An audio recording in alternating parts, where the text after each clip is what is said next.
Oke baik, salam olahraga. Apa kabar teman-teman semua? Semoga dalam keadaan sehat. Mengenai dari laga kemarin malam memang sangat luar biasa. Di laga pertama saya membahas pertandingan dari Liga Premier Inggris. Everton menghadapi West Ham. Di laga ini terlihat Everton dengan formasi 4-2-3-1. Oke, ini dia untuk formasi Everton.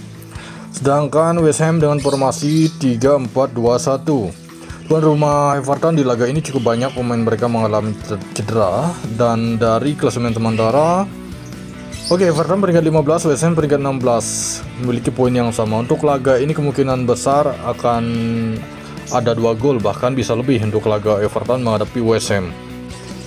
Oke, next berikutnya di laga yang kedua, Ipswich menghadapi Nottingham Forest. Seperti yang kalian ketahui, Nottingham Forest memang sangat luar biasa di musim ini. Dari formasi kedua tim ini memiliki formasi yang sama, 4-2-3-1. Nottingham Forest di laga ini cukup banyak, ada 5 pemain mereka mengalami cedera, ada 5 pemain yang akan absen. Sedangkan Nottingham Forest ada 1 pemain saja. Klasemen sementara, Ipswich peringkat 18, Nottingham berada peringkat 3 sementara. Untuk laga ini kemungkinan besar tim tamu Nottingham Forest akan mampu meraih kemenangan di kandang Ipswich. Kemudian saya membahas di laga yang ketiga, Manchester City menghadapi Brighton. Terlihat di laga ini City dengan formasi 4-2-3-1, sedangkan Brighton ya formasi yang sama. Oke, seperti ini. Terlihat dari klasemen sementara, City peringkat 5, Brighton berada di peringkat 7. Jadi untuk laga ini peluang besar nampaknya City kemungkinan besar akan mampu meraih kemenangan di kandang saat menghadapi tim tamu Brighton. Di laga lainnya, saya membahas pertandingan Southampton menghadapi Wolves. Terlihat di laga ini Southampton dengan formasi 4-4-2, sedangkan Wolves dengan formasi 3-4-2-1. Untuk tuan rumah Southampton di laga ini ada 4 pemain mereka mengalami cedera, sedangkan Wolves di laga ini ada 5 pemain dari klasemen sementara dari Liga Premier League. Southampton ini peringkat 20 juru kunci, Wolves berada peringkat 17. Kemungkinan besar di laga ini Wolves akan mampu meraih kemenangan di kandang Southampton, mengingat di musim ini formasi Southampton tidaklah begitu baik. Di laga lainnya kita membahas pertandingan Bournemouth menghadapi Brentford. Terlihat di laga ini Bournemouth dengan formasi 4-2-3-1, Brentford dengan formasi 4-2-3-1. Formasi yang sama untuk tuan rumah Bournemouth di laga ini ada 4 pemain mereka yang akan absen, sedangkan untuk kubu tim tamu ini ada 5, 6, 7, 8 atau 9 pemain. Dari klasemen sementara dari Liga Premier League, di mana tuan rumah Bournemouth berada peringkat 9, sedangkan Brentford berada peringkat 12. Peluang besar di laga ini kemungkinan tuan rumah Bournemouth akan mampu meraih kemenangan di kandang saat menjamu tim tamu Brentford. Kemudian saya membahas pertandingan dari Serie A Italia, Monza menghadapi Parma. Di laga ini terlihat Monza dengan formasi 3-5-2, sedangkan Parma dengan formasi 4-4-3. Oke, untuk tuan rumah Monza di laga ini 4 pemain akan absen, sedangkan untuk kubu tim tamu cukup banyak ya. Ini melebihi dari ini, ada sekitar 4.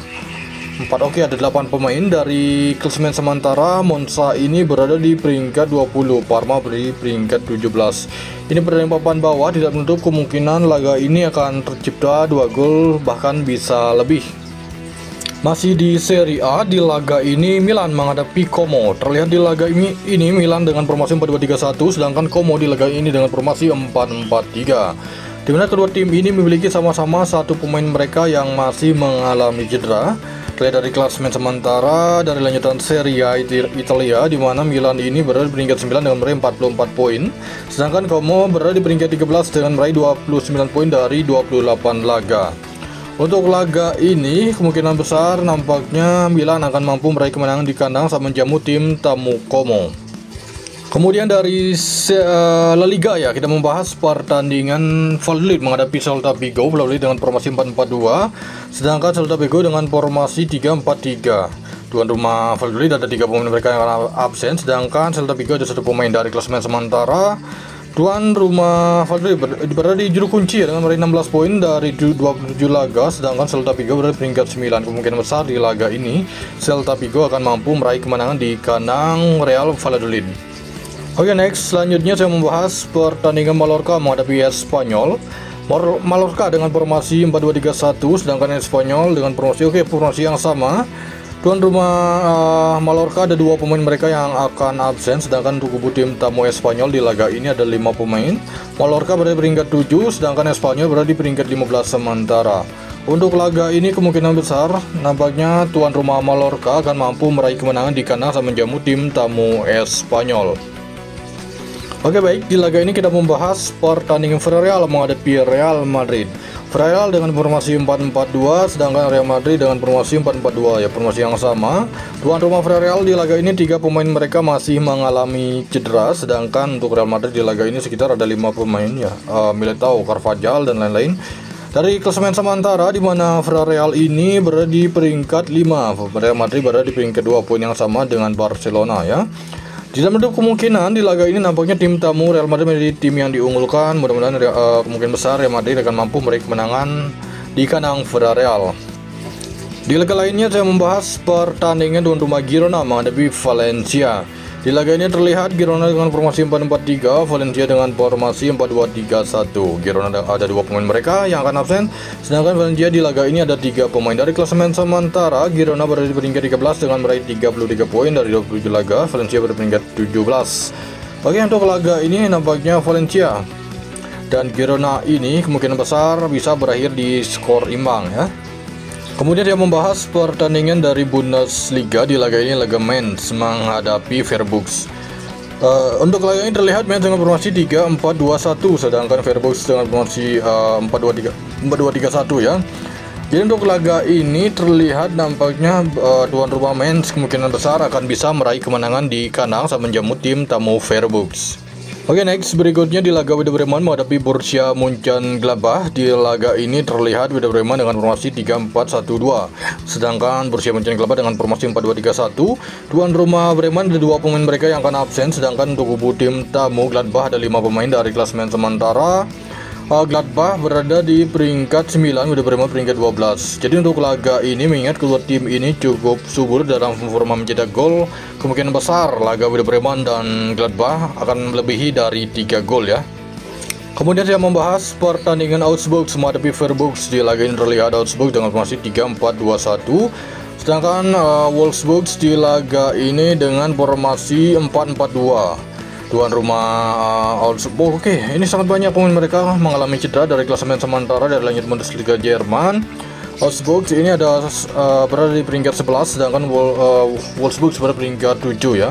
Jadi untuk laga ini kemungkinan besar akan terjadi dan tercipta 3 gol untuk laga Augsburg menghadapi Freiburg ya. Nampaknya mampu bisa berakhir di overgoal untuk laga ini.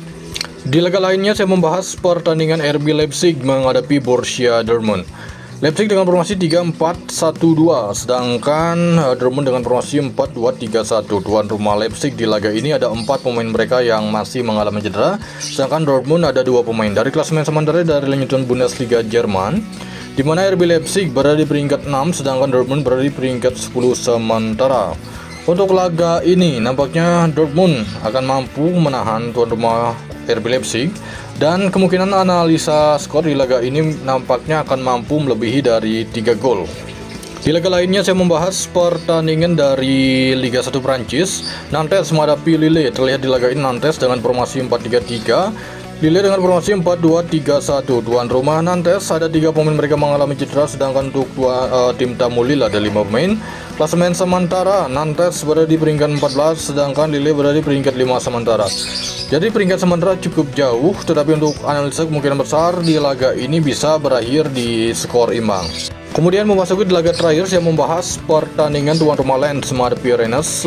Lens dengan formasi 3-5-5-3-2 ya, sedangkan Rennes dengan formasi 3-4-2-1 ya, 3-4-2-1. Kedua tim sama-sama memiliki 2 pemain masih mengalami cedera. Klasemen sementara dari lanjutan Liga Prancis, Lens ini berada di peringkat 8, Rennes berada di peringkat 12. Jadi untuk laga ini menurut analisa versi saya sendiri kemungkinan besar nampaknya Lens akan mampu meraih kemenangan di kandang saat menjamu tim tamu Rennes.